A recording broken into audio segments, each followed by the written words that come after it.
Well, that held a peculiar kind of fascination in many ways. Don't often say that about time trialling, but it was there was a lot to go at there, wasn't there? Because there was the crazy gradient, there was the fluctuating fortunes, there was the different setups, there was the expected outcome in some ways, but within that there was a lot of detail, wasn't there? Yeah, there was. I mean, it's uphill time trials are always interesting because you don't know what equipment they're going to use because there's no set rules. It's very personal and individual, and it's also about the sponsor you have regards what they can deliver regards bikes and equipment, and then also about the support you have regards what they can do regards the projections, regards the modelling, and then each individual rider's preference. And it was really interesting when we got to the final riders to see. It was only when we got to, I think Primoz Roglic was the first rider to use a TT bike, and his teammate as well, Lipovic, and then it was Jonas Vingegaard and Remco Evenepoel, and I think they were the only 4 riders, there might have been one more, who were on TT bikes, which I found fascinating because this is an extremely hard climb. So they'd obviously crunched the numbers and the riders were into it. And watching Primoz Roglic out there, I mean,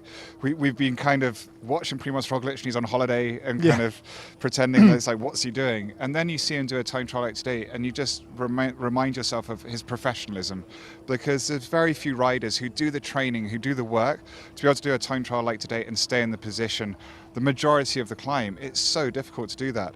But then Tadej Pogačar rolls out and he's on his road bike, and saw in the post-race interview that he said, this is a bike I've been riding on the last few days, I'm comfortable on it. But what they'd done with his bike was just deliver him one without paint, so save probably 152, maybe 200 if it was the all 200 grams of paint? Yeah, it could be, especially the all-white bike. I mean, it's a lot of paint.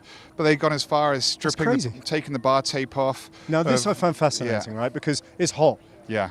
That was a hard race. Yeah, your hands are going to sweat. Yeah. Tadej had no mitts on, which he never has really, but on the slippery metal. But you explained how his position on the bike allowed for that. He never held the metal. I mean, he's always on the hoods, so on the rubber of the hoods, so they know that. I mean, if you watch Tadej Pogačar race, he's very rarely out of his hoods. He's got a position that's slightly more tilted up.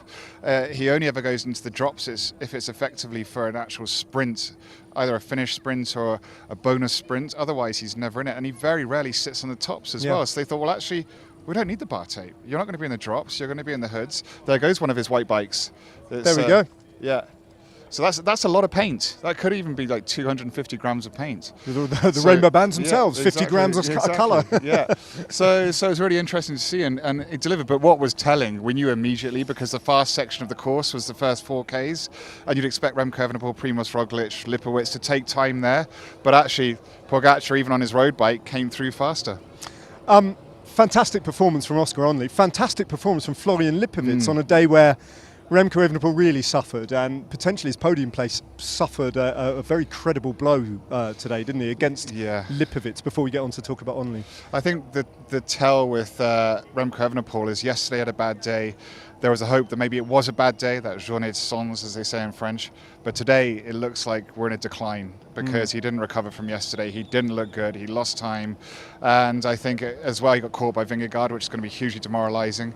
And meanwhile, Lipovic and Oscar Onley just continue to back it up, to recover, and they're static in their condition. So it's really interesting to see that battle. Could you realistically see a battle for the final podium place actually effectively being between Lipovic and Onley? That's not inconceivable, is it? I think it's happening. It's happening in real time. I think we're seeing Remco Evenepoel begin his decline and fall. I think tomorrow is going to be the decider. I think there's a strong chance, and both Lipovic and Onley will be anticipating that Remco Evenepoel is out of the picture tomorrow, and it's down to them.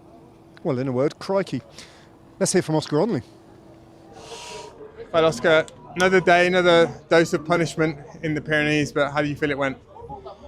It was okay. I was suffering a bit after yesterday, which is also normal, I think. But yeah, I'm just looking at the times now, and it looks like we're all suffering a little bit, I think. But no, I did what I could. Easy to say it's a simple exercise, just ride up the mountain, but tell us a little bit about how you tried to pace that effort. Yeah, with the steep runway at the end, you really had to hold back a bit, and which was quite difficult because the rest of the climb was just an uncomfortable gradient, really. You can see some guys on TT bikes, some on road bikes, and yeah, so it wasn't easy TT to manage. And we know you went for a road bike setup, but well, with hindsight, do you think it was the right setup? Yeah, I struggle quite a bit on the TT bike. Yeah, for sure I can't put out the same power as my road bike position. So yeah, also when you can get this down as light as possible, I think it makes quite a big difference. And just finally, tell us a bit about what you were hearing from the car. What messages did you tell them to give you, if any? I told them just for the gradients to remind me that, but with the crowd and the earpiece, I couldn't really hear anything. So I was just in my own thoughts. We go again tomorrow. Yeah, thanks for reminding me. Thanks, man. Thanks. Cheers. Well, the reshaped general classification after the final individual time trial, Tadej Pogačar leads by an enormous 4 minutes and 7 seconds now. Remco Evenepoel is still in third place at 7 minutes and 24 seconds. Just 6 seconds behind, though, is Florian Lipovic. And Oscar Onley moves up into fifth place, and he too is, well, what is he now? 35 seconds. 41 seconds. Is that right? My maths? Yeah, 41 seconds 50? behind Lipovic. 41. Yes. So it's still very much game on.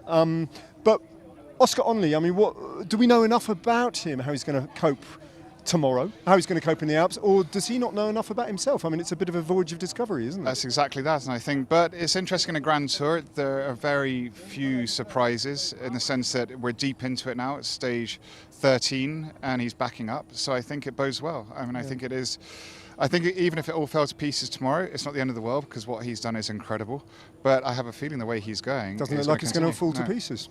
Yeah, very strong ride. All right, as you can see, all these people have been climbing, riding, somehow variously getting to the Peyragudes and the Peyragudes, which is incredibly busy. In fact, the entire time trial today there wasn't a section where there weren't thick crowds. And Pete from Manchester, he's been out and about too.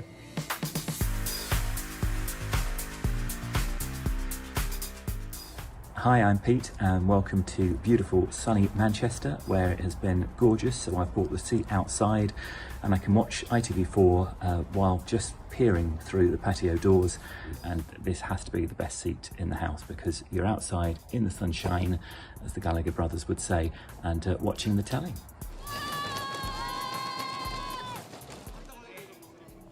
Time for your questions on stage 13. Susie McKillop says, what's the ride back down to the team bus like for Pogačar, etc. yesterday, accompanied by motos and cars and still loads of fans, or words to that effect? Well, it's quite interesting. They get given like a cuff. Well, actually, the leaders, they get in a minibus, don't they, and with police escort. Yeah. There is Oscar Onley. Yeah. So he's got a team car because he's a big player. Yeah. That's Matt Winston there, just getting out of the car, his director sportif. And he will be sort of piloted back down the road, and possibly with a bit of help from the police. All the other riders in the peloton, not on today's an individual time trial, they get an armband that says, a blue armband that says Tour de France, and they get a whistle. And they go down, they're the first people off the mountain, and but already there are people walking into the road and riding as well. And so they have to sort of like make sure that everyone's aware that they're coming down, and it is pretty chaotic, I have to say, but also very dramatic. Yeah, there goes Oscar. Vicky Smith, Boodles and Noodles Creations, says, my son would like to know if it's illegal for the riders to listen to music while in a race. Yeah, pretty much, I think. I mean, I think so. I don't actually know the facts, but yeah, it wouldn't be. Well, you're not allowed your phone. No. Who was that rider back in the day? It was Luca Paolini, who got prosecuted for having a phone in the Tour de France. Alan O'Neill, how much did Pog invest in today's stage? Yesterday's stage. In yesterday's stage, sorry. Well, a lot. He looked like he gave everything, but he's recovered perfectly. So that's what he does.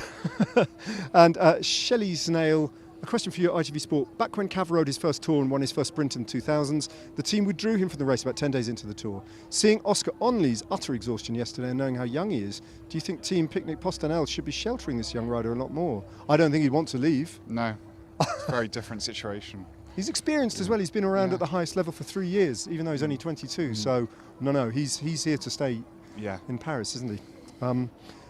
Chick Gibson says, tri-bars on road bikes, can TT bikes be geared for the percentage on the finish? They were. It's a simple enough answer to that.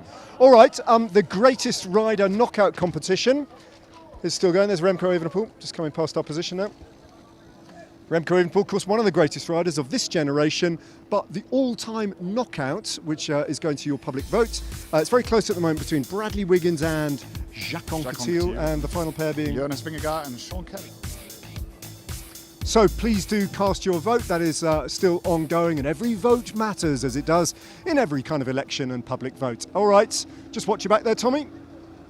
Good stuff. It's a little bit busy where we are, and I'm sure in your busy lives, though, you will still have time to carry on liking, subscribing, and watching Today at the Tour. Keep your questions coming, and we'll see you again tomorrow.